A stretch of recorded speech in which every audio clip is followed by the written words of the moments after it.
الحمد لله والصلاة والسلام على رسول الله صلى الله عليه وسلم وأشهد أن لا إله إلا الله وحده لا شريك له وأشهد أن محمدا عبده ورسوله. Welcome to our heroes. Alhamdulillah, in our halaqa, Monday halaqa, we are trying to tackle different topics. So we shift, I say it from a branch to another. So we shift from Alhamdulillah tafsir to akhlaq to family issues. The last time we tackled a very important topic. We talked about happiness at home and how to decide, inshallah, our route in the house and how to choose the way of Ar-Rahman and how to have, bi'idhnillah subhanahu wa ta'ala, these characteristics that secure happiness at home. I'm having this slide to share with you, just to remind you what we said the last time. So again, number one, the husband and wife, they are responsible for this fortress at home. We call it a fortress. If you remember, this is the picture, and we said that this fortress has two sides.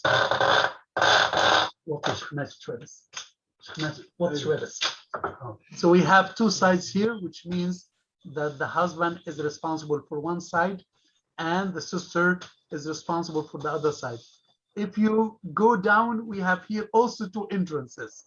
So the husband and wife, they are like the two entrances that they should not allow anybody to penetrate through them. So those are the characteristics that every Muslim should have. Number one, they decide the route. Number two, they remove all the evil. Number three, they accompany the righteous families, which means they visit only the righteous family and allow the righteous family to visit them in Allah subhanahu wa ta'ala. And then keeping the affairs of the home secret, and they should not tell everyone about it, helping each other in the worldly affairs and also in the matters that are related to one another, which is the next point, supporting one another to practice the deen. And we give example for everyone. Now we will go more in the depth briefly in this halaqah. So now, after we mention the characteristics, after we mention what is important, let us now go to in the depth and ask ourselves what secures the treatment for the discord in the family. I'm not gonna mention a lot, but I'm gonna mention 3 points because of the time, because we always focus on the beat. I always try to give you something that is really short, sweet, and specific. So those are the 3 points that we want to discuss now from the side of the husband and from the side of the wife, how to secure happiness and peace in the family and how to stop everything from the very beginning to damage their life, to damage the kids' life, and to cause discord. Number one, so those are 3 points, inshallah, bismillah, briefly we will tackle them and we will give example from the sunnah of our Prophet Muhammad sallallahu alaihi wasallam.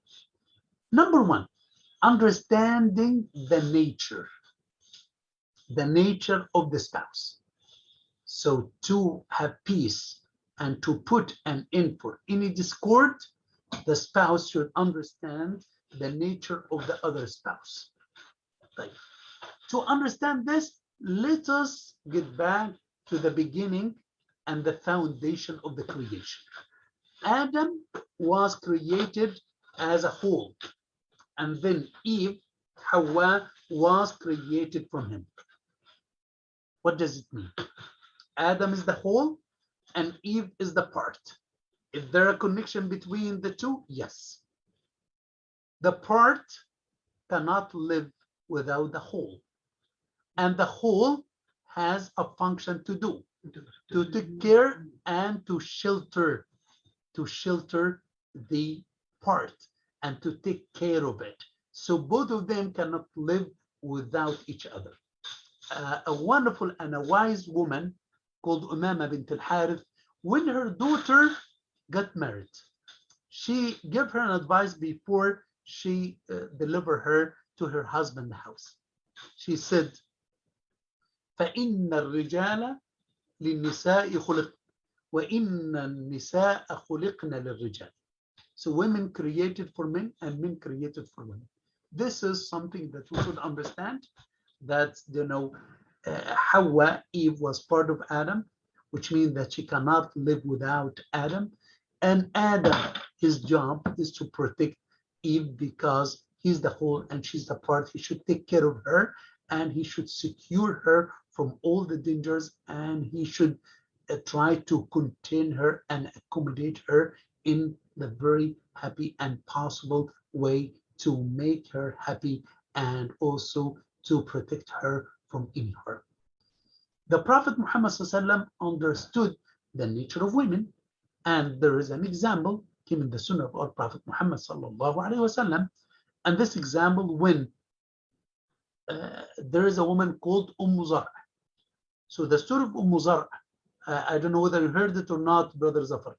Did you heard it, Brother Siddiqui, before, Sister Michelle? No, I didn't. So Zar was a woman who was talking to a group of women, and our mother Aisha, the wife of the Prophet, was with them. So she started to talk about her husband. She says, my husband in the beginning, he was so generous, he was nice, he loved me a lot. But then he got married to another woman and he divorced me. It's a long hadith and a long story.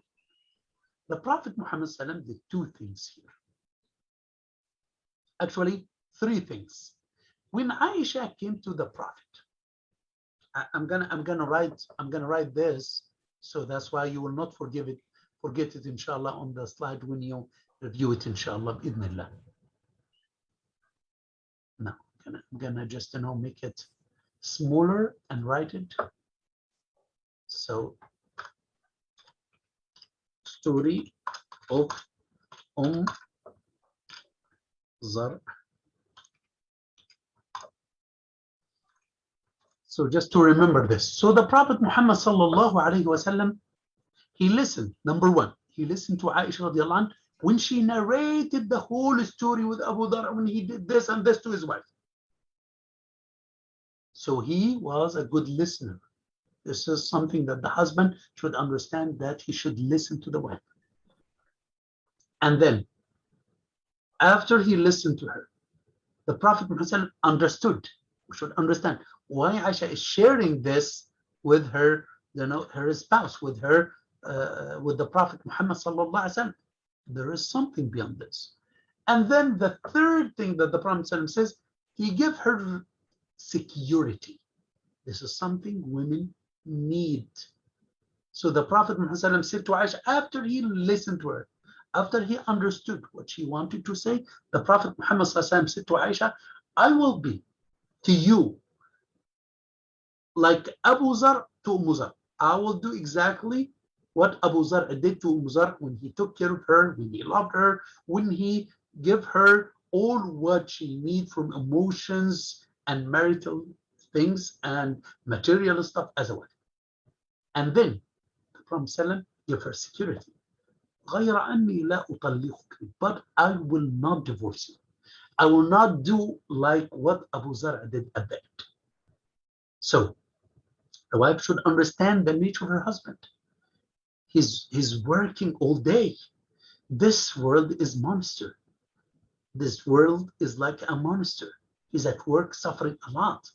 When he gets back, he needs to concentrate. His mind is still there. Some of the wives do this and this and this and this for us.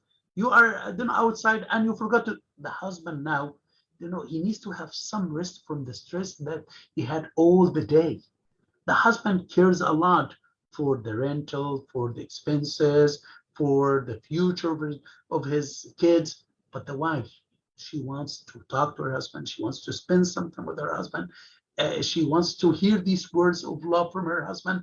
Sometimes the husband, is involved in this life, in this material life, and he doesn't take these matters that the wife takes seriously. He doesn't take it that serious.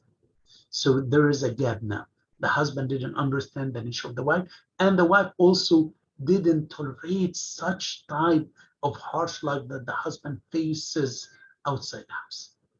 So just to end any discord from the very beginning, I think understanding the nature of the other spouse, male and female, and the difference between them is really, really important.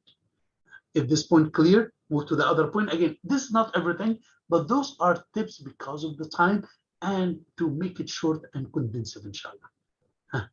Brother Siddiqui, Brother Zafar, Sister Michelle, shall we move on? Yeah.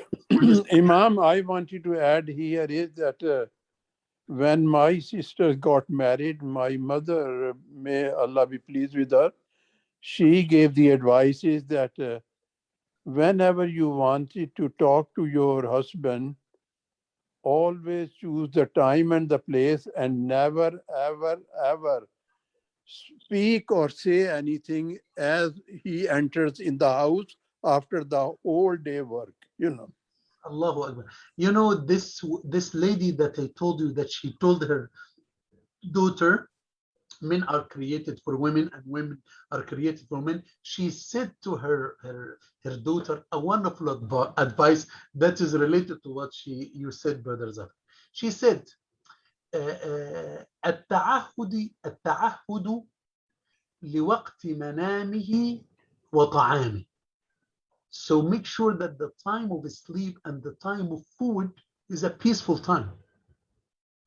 Do not cause any troubles and issues at the time. And the same for the husband. The wife now is eating, the wife is doing something, the wife is socializing, the wife is doing something enjoyable for her. Do not cause harm to her and just, talk about the things that make her sad at that time. So this is something that is really important. Shall we move on, inshallah, Sister Michelle? Brother Yes, Imam, thank you. The other point now, we are talking about the depth of the relation and how to end the discord and close the door in front of the problems that may arise and may cause the discord. Number 2, tolerance. What is the word of those who tolerate? What is the word of those who tolerate? Allah says, compete to enter Jannah, that is prepared for the righteous people, those who spend in ease and hardship, and those who suppress their anger, and those who forgive. So tolerance is one of the qualities of the good people that the Muslim should practice to enter Jannah. And this is the manner of our Prophet Muhammad sallallahu alaihi wasallam. This is the manner of the righteous people. This is the way to enter Jannah. This is the way to have a high place in Jannah, inshaAllah subhanahu wa ta'ala.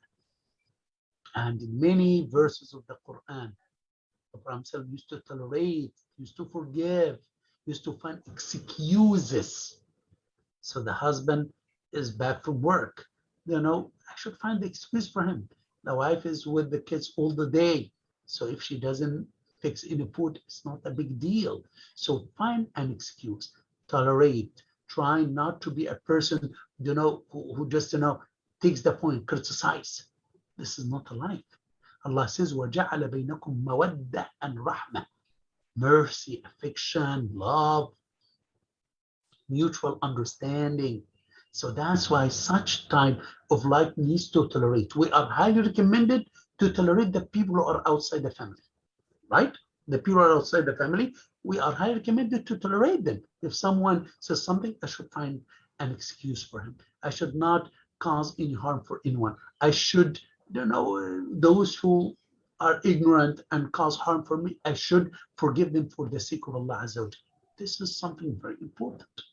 And this is something we are highly recommended to do as Muslims. And this will lead us to enter Jannah as given the Sunnah of the Prophet. This is outside the house. What about inside the house? What especially Imam, when you are right and the other person is not right and you tolerate it, that is a great test. Yeah, in any case, brother, even if the other, even if you are wrong, for sure you should say I'm sorry. But even if you are right, still you forgive, you find the excuse. You try not to talk while you are angry. You try to remember the sweet memories. The Prophet says the Muslim should not hate the other spouse. If you remember something, if there's something bad now, remember the old all the memories and the sweet memories of the past.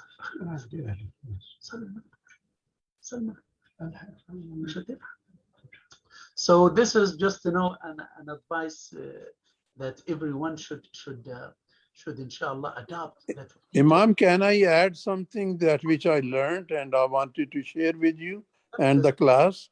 you have a Is lot, that a lot of that no matter whatever the situation is and how much it is kind of out of control, if you say I am sorry, it really makes the situation cool down. I am sorry. Here is the point. The Prophet says, وَخَيْرُهُمَا مَنْ يَبْدَأ بِالسَّلَامِ. So if we have a fight, the better one is the one who keeps the relation good, is the one who forgives, is the one who tolerates. So the point that I want to share, we are highly recommended to tolerate outside the family circle. What about the spouse? That Allah says that the contract that was taken from us to get married to them is a supreme covenant. So that's why this is something that is highly recommended. Let us move, inshallah. So we practice tolerance, forgiveness, find excuses outside the house, and we should practice this inside the house. Number 3, which is really important, solving matters in early stages. The husband from the beginning of the marriage doesn't pray. The wife from the beginning of the marriage doesn't wear the hijab. The husband from the beginning of the marriage is betraying, having affairs with others. The wife from the beginning of the marriage is smoking. So these such bad habits and sins should be solved and should be fixed from the very beginning. It is not like something we delay, and then what happens? We come to a stage we cannot solve it. And imagine if it happens after 15, 20 years. You go for counseling, for therapist, and ask for what? For counseling after 15 years, and the other spouse is doing the mistake again and again, even in a worse scenario. We cannot just in a day or a month or a year fix something that the person got addicted to, became like part of his nature now. So they always say, the people of medication, they always say, al-wiqayatu khayrun min al-ilaj. Prevention takes priority over treatment. So I know that if I eat some food, it's gonna cause damage for my health. Shall I eat it and then take medicine? Or I should stop it from the very beginning? So the same for the family matters. We should solve the issues from the very beginning, and we shouldn't wait till the last stage or a late stage. Now it's really hard to fix something that people get familiarized with, people get addicted to it, it became like part of their life and behavior. So those are the 3 points that I know. Talking is easy, but practicing this is really hard, but this secures happiness at home and peace and an end to discord. Understanding the nature of the spouse, the difference between male and female, and how they are in need for each other, and they are different from each other.